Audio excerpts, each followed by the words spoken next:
இந்த மோடி அதிகாரத்தை எப்படி துஷ்பிரயோகம் பண்ணுவார் என்பது எல்லோருக்கும் தெரிந்த விஷயம்.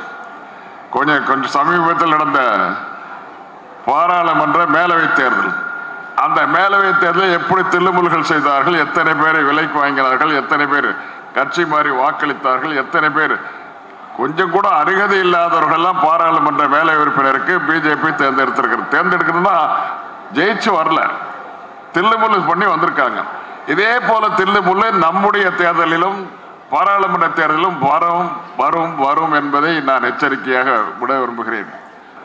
அமைதியா போயிட்டு இருக்கிற பாராளுமன்றத்தில் நம்ம அவங்களுக்கு நெருடலான கேள்விகளை கேட்கின்ற போது குறுக்கீடு பண்ணுவாங்க. உங்களுக்கு தெரியும் ஒரு குறுக்கீடு எப்படி வந்தது தெரியும். என்னுடைய அன்பு தம்பி அவர்கள் என்ன பண்ணாருன்னு உங்களுக்கு தெரியும். முருகன் சார் எழுந்து கத்தினாரு, பேசினாரு, ஒரு தடவை சொன்னாரு, ரெண்டாவது சொன்னார், அண்ணா தம்பி உட்காருங்க, தம்பி உட்காருங்க எல்லாம் சொல்லி பார்த்தேன். தமிழ்லேயே சொன்னேன், ஆங்கிலத்தில் சொன்னேன். எதுவும் அவர் கேட்கல, அவர் பாட்டு போயிட்டு. முதல்ல பாராளுமன்ற நடைமுறைகளை அவர் தெரிந்திருக்காதுன்றே தான் நான் கருதுகிறேன். ஏனென்றால் அவர் தெரிந்திருந்தால் என்ன உட்கார சொல்லிடணும். நான் பேசிக்கிட்டு இருக்கேன், என்ன will you please yield அப்படின்னு கேட்டு, mister Balu will you please yield என்று கேட்கணும். நீங்க உட்காடுறீங்களா, நான் பேசணும். இல்லை, அந்த நடைமுறையை அவர் பின்பற்றலை, அந்த முறையும் பின்பற்றலை. ஸ்பீக்கர்கிட்ட பர்மிஷன் கேட்கல, ஸ்பீக்கரும் அவரை பேசுறதுக்கு அலோவ் பண்ணலை, நானும் கொடுக்கல, அவர் பாட்டு பேசிட்டே இருக்காரு. என்னை டிஸ்டர்ப் பண்ண எனக்கு நினைவு என்ன சொல்லணும்னு நினைக்கிறோமோ, இந்த தமிழ்நாட்டுக்கு கோர வேண்டிய நிதியை பெற வேண்டிய உரிமையை நான் கேட்டுக் கொடுக்கும்போது தமிழ்நாட்டை சேர்ந்த மந்திரியே எடுத்து பேசுறார், கிண்டல் பண்ணி பேசுறார். நான் பேசுறது தப்பு அப்படிங்கிறது அவர் சொல்ல நினைக்கிறார் போல இருக்கு. அதுக்காக நடுநடுவில் டிஸ்டர்ப் பண்றாரு. பிட்ஸ் அண்ட் பீசஸா நாங்க பேசிட்டு இருக்கும் போது எங்களுக்கு பிரச்சனை ஆகுது. சொல்லி பார்த்தா கேட்கல. கடைசியில் உட்காருங்க அப்படின்னு சொன்னாங்க. உட்காருங்கன்னு சொல்லி அமைச்சரை சொல்றது எனக்கு கஷ்டமா தான் இருந்தது. நான் என்ன பண்ண முடியும்? அதுக்குள்ள அதுக்கு ஒரு மோட்டிவ் கற்பிக்கிறாங்க. நான் கேட்ட கேள்வி அவரை இன்சல்ட் பண்ணது மாதிரி ஒரு மோட்டிவ் கற்பிச்சிட்டாங்க. என்ன மோட்டிவ்னு உங்களுக்கு தெரியும். எதுக்கு எடுத்தாலும் இப்படிப்பட்ட மோட்டிவ். நான் எப்படிப்பட்ட ஆளுன்னு உங்களுக்கு தெரியாது. உங்களுக்கு இன்னைக்கு ஒரு உண்மையை சொல்றேன். வீட்டில் சொல்லி ஆகணும். 96 சின்ன மந்திரி, துணை மந்திரியா இருந்தேன்.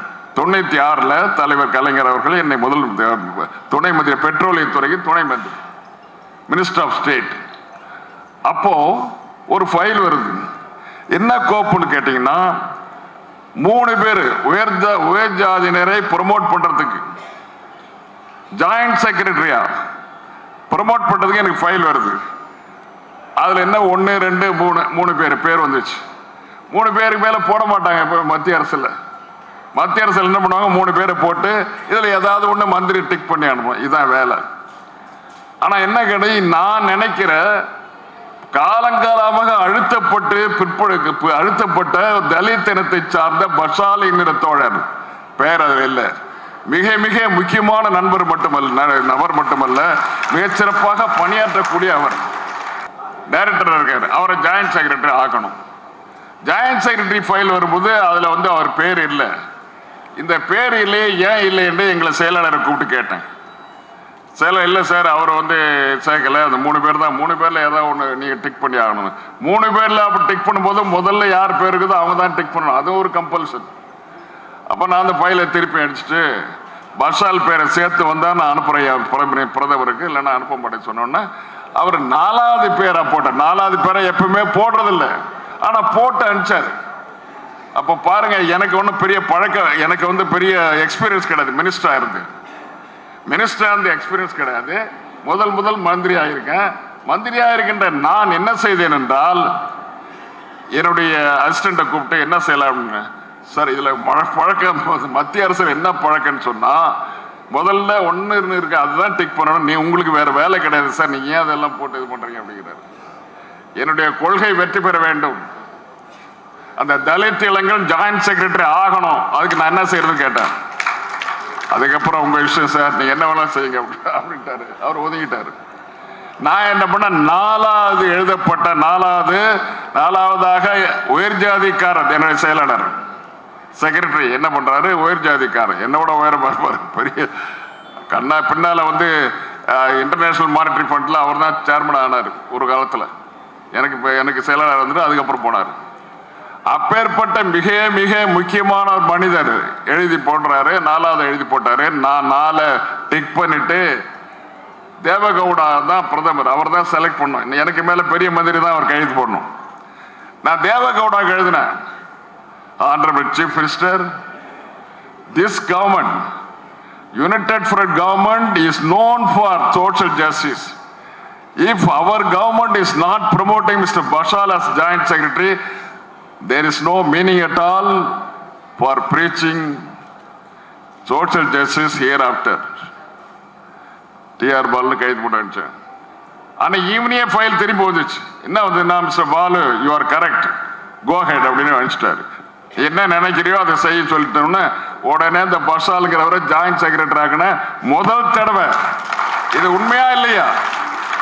முதல் தடவை ஒரு தலித் இளைஞரை ஜாயிண்ட் செக்ரட்டரியா பெட்ரோலியத்துறை ஆக்கினது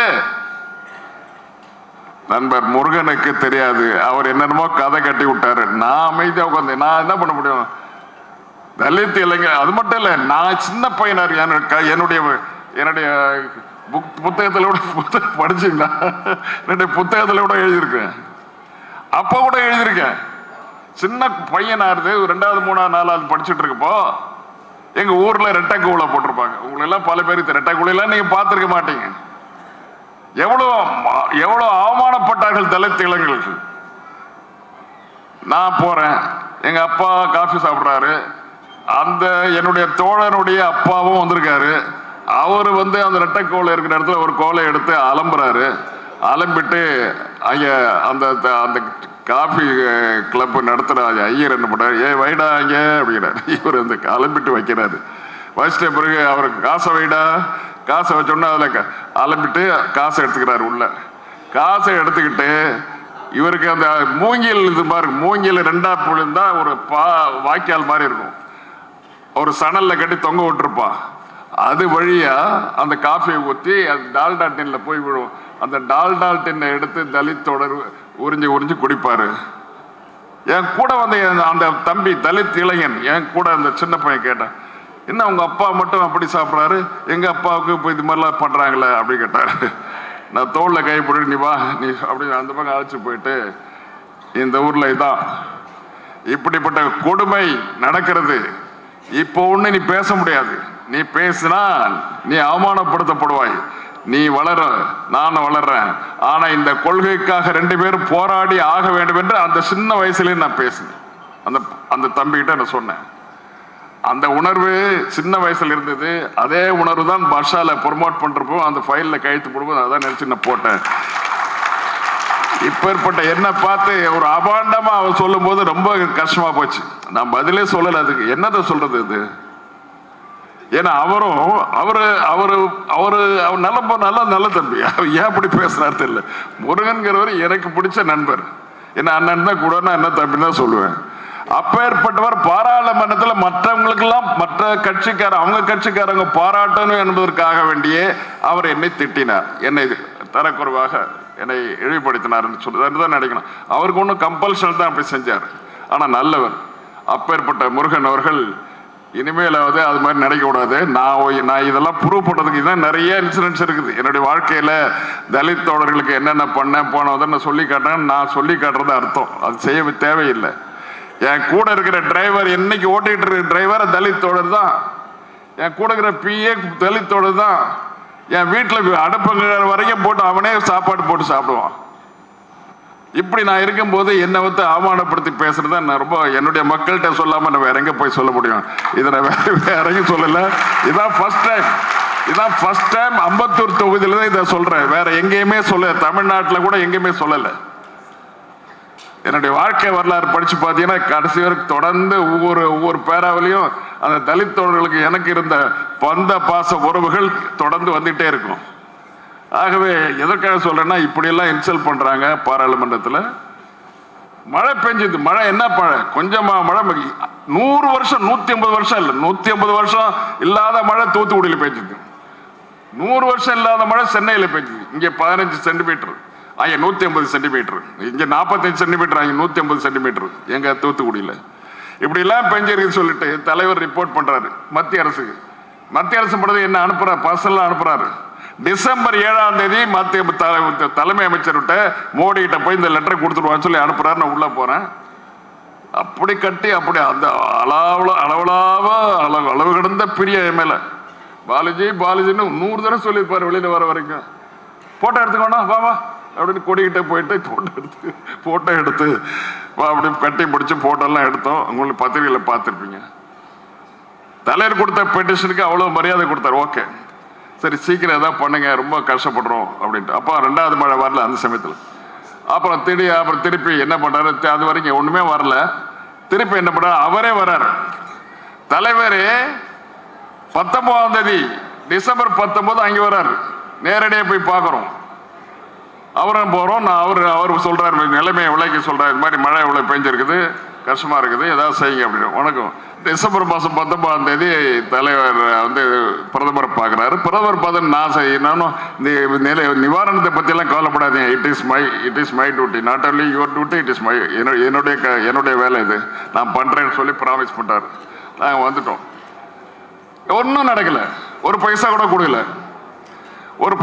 கொடுக்கலன்னா என்ன பண்ணார், சரி ஆல் பார்ட்டி டெலிகேஷன் கூட்டு போன்னு சொல்லிட்டு எல்லா கட்சி தலைவர்களும், இங்க இருக்கிற கட்சியினுடைய எல்லா தலைவர்களையும் அழைச்சிக்கிட்டு பிரதமரை போய் பார்த்தோம். எல்லா கட்சி தலைவர்களும் வந்து அந்த உள்துறை அமைச்சர், அதுக்கு அந்த வெள்ள நிவாரணம் கொடுக்கறது அமைச்சர் யாருன்னா உள்துறை அமைச்சர் தான். அவரை போய் உள்துறை அமைச்சர் பார்க்கும்போது, அமித்ஷா பார்க்கும்போது ஒரு அரை மணி நேரம் எல்லாத்தையும் கேட்டுக்கிட்டார். கடைசியில்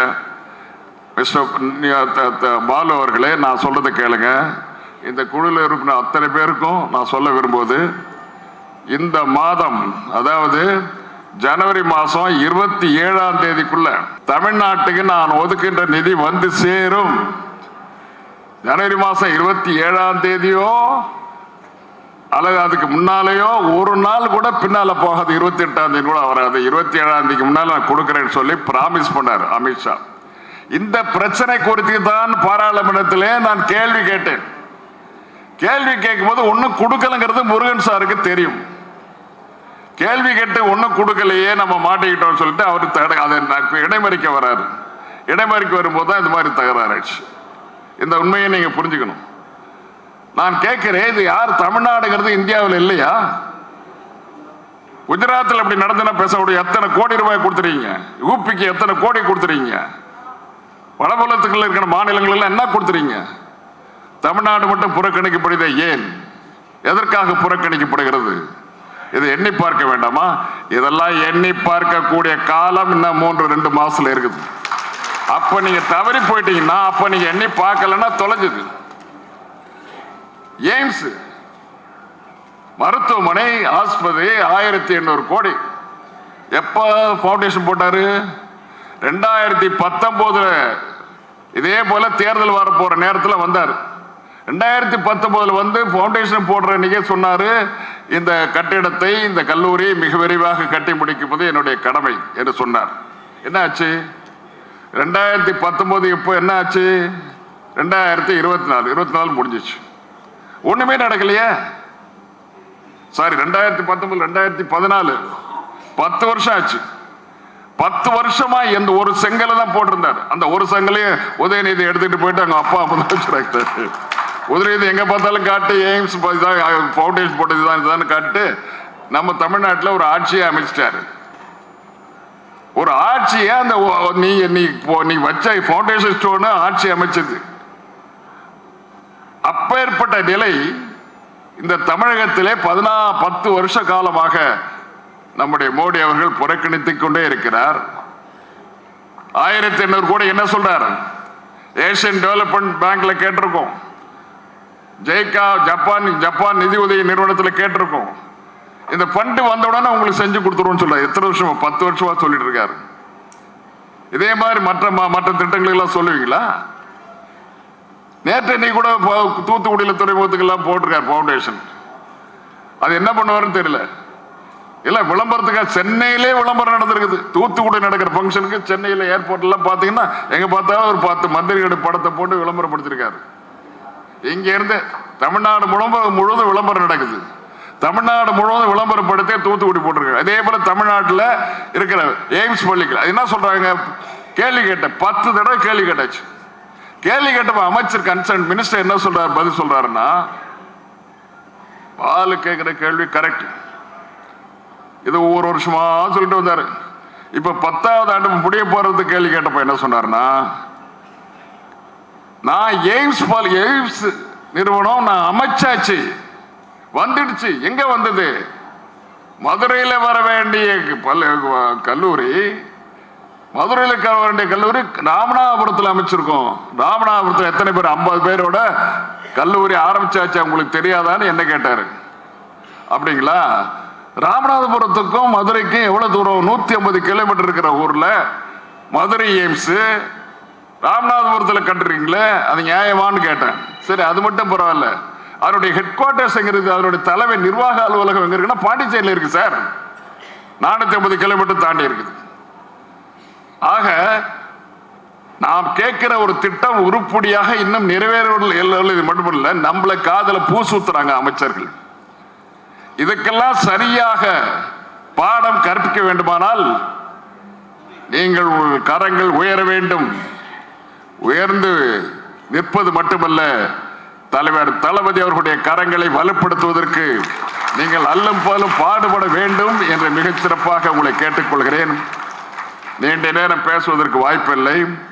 இங்கே அறிவியல் சிறந்தவர்கள் ஐயா எல்லாம் வந்திருக்காங்க. ஐயா எல்லாம் எப்பவும் வர்றதே கிடையாது. ஐயா ரொம்ப நன்றி, என்னுடைய தொகுதிக்கு வந்து ரொம்ப நன்றி. நம்முடைய மாவட்ட செயலாளர்களுடைய ஆணைகளை ஏற்றி மிகச்சிறப்பாக பணியாற்றி நடைபெறுகின்ற தேர்தல் அன்பு நண்பர்கள் எல்லோரும் கழக இயக்கத்தை வெற்றி பெற செய்ய வேண்டும் என்று கேட்டு விடைபெறுகிறேன்.